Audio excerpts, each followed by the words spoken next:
Hey everyone, welcome back to the channel. If you've ever struggled to manage multiple email accounts or just wanted all your important messages in one place, today's video is for you. I'm going to walk you step by step through setting up automatic email forwarding in Gmail.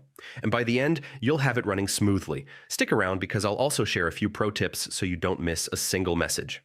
So, let's dive in. First, log into your Gmail account. Once you're inside, head to the top right corner and click on the little gear icon. From there, choose See All Settings. Now, look for the Forwarding and POP/IMAP tab. That's where the magic happens. Under the Forwarding section, click Add a Forwarding Address. A pop-up will appear. Enter the email address where you want all your Gmail messages sent, hit Next, then Proceed, and finally OK to confirm. But you're not done yet. Gmail will send a verification email to the address you just entered.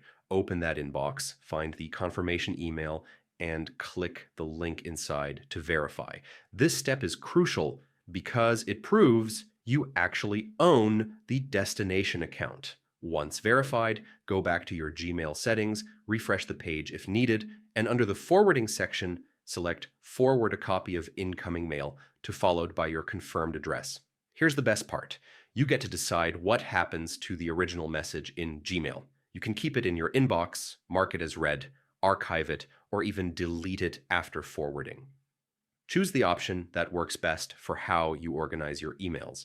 And finally, don't skip this step. Scroll to the bottom and hit Save Changes. Without saving, your forwarding won't activate. So to recap, log in, go to Settings, add your forwarding address, confirm it, choose how to handle your original emails, and save changes.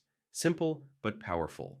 Email forwarding is perfect for consolidating accounts, delegating work emails, or just making sure nothing slips through the cracks. And that's it. You've officially set up automatic email forwarding in Gmail.